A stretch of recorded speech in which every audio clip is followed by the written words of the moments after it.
ನಿಮ್ಮ ಹಳೆಯ ಚಿನ್ನದ ಒಡವೆನ ಅಧಿಕ ಬೆಲೆಗೆ ಮಾರಬೇಕೆ? ಆಟಿಕಾಗೆ ಕಾಲ್ ಮಾಡಿ 8880 ಅಟ್ಟಿಕಾ ಗೋಲ್ಡ್ ಕಂಪನಿ. ಭ್ರಷ್ಟ ಅಧಿಕಾರಿಗಳಿಗೆ ಲೋಕಾಯುಕ್ತ ಅಧಿಕಾರಿಗಳು ಬಿಗ್ ಶಾಕ್ ನೀಡಿದ್ದಾರೆ. ಸಿಲಿಕಾನ್ ಸಿಟಿಯ 2 ಪ್ರಮುಖ ಕಡೆಗಳಲ್ಲಿ ಲೋಕಾಯುಕ್ತ ಪೊಲೀಸರು ಏಕಕಾಲಕ್ಕೆ ದಾಳಿಯನ್ನ ನಡೆಸಿದ್ದಾರೆ. ಆದಾಯಕ್ಕಿಂತ ಹೆಚ್ಚು ಆಸ್ತಿ ಗಳಿಕೆ ಮಾಡಿರುವ ಗಂಭೀರ ಆರೋಪದ ಹಿನ್ನೆಲೆಯಲ್ಲಿ ಈ ಮಹತ್ವದ ಕಾರ್ಯಾಚರಣೆ ನಡೆದಿದೆ. ಆದಾಯ ಮೀರಿ ಆಸ್ತಿ ಗಳಿಕೆ ಆರೋಪ, ಲೋಕಾಯುಕ್ತ ರೇಡ್.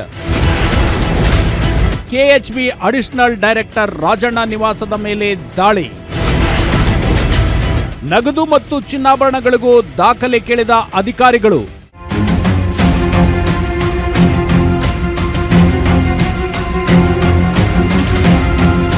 ಕರ್ನಾಟಕ ಹೌಸಿಂಗ್ ಬೋರ್ಡ್ನ ಅಡಿಷನಲ್ ಡೈರೆಕ್ಟರ್ ರಾಜಣ್ಣ ಹಾಗೂ ಯಲಹಂಕ ಬೆಸ್ಕಾಂ ಎಇಇ ಉದಯ್ ಕುಮಾರ್ ಅವರಿಗೆ ಸೇರಿದ ನಿವಾಸ ಮತ್ತು ಕಚೇರಿಗಳ ಮೇಲೆ ಲೋಕಾಯುಕ್ತ ಅಧಿಕಾರಿಗಳು ಮುಗಿಬಿದ್ದಿದ್ದರು. ಹೌದು, ಸಿಟಿ ರೌಂಡ್ಸ್ನಲ್ಲಿ ಭ್ರಷ್ಟರ ಬೇಟೆಯಾಡಲು ಲೋಕಾಯುಕ್ತ ಟೀಮ್ ಸಂಪೂರ್ಣವಾಗಿ ಸಜ್ಜಾಗಿ ಬಂದಿತ್ತು. ಕೆಎಚ್ಬಿ ಅಡಿಷನಲ್ ಡೈರೆಕ್ಟರ್ ರಾಜಣ್ಣ ಅವರ ಬೆಂಗಳೂರಿನ ನಾಗರಬಾವಿಯಲ್ಲಿದ್ದ ಭವ್ಯ ನಿವಾಸದ ಮೇಲೆ ಅಧಿಕಾರಿಗಳು ದಾಳಿ ನಡೆಸಿದರು. ಮುಂಜಾನೆಯಷ್ಟೇ ರಾಜಣ್ಣ ಅವರು ಮನೆ ಬಾಗಿಲು ತಟ್ಟಿದ ಅಧಿಕಾರಿಗಳು ತಂಡ ಇಂಚಿಂಚು ಜಾಗವನ್ನ ಜಾಲಾಡಿತು.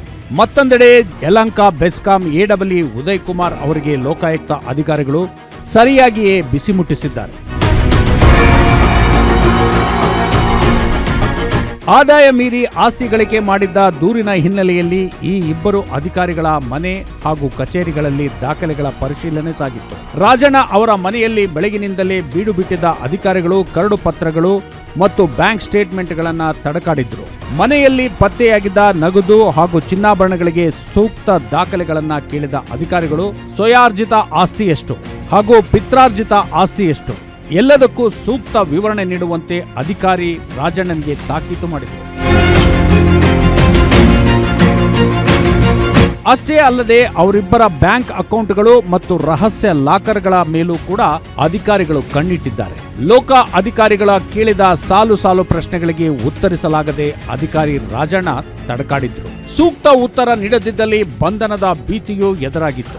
ಇಡೀ ದಿನ ನಡೆದ ಈ ಮಹಾದಾಳಿಯಲ್ಲಿ ಇನ್ನೂ ಏನೆಲ್ಲ ಅಕ್ರಮ ಆಸ್ತಿ ಪತ್ತೆಯಾಗಿದೆ ಎಂಬುದು ಸಂಪೂರ್ಣ ವಿವರ ಸದ್ಯದಲ್ಲೇ ಹೊರಬರಬೇಕಿದೆ. Ajay Kumar, crime bureau, guarantee news.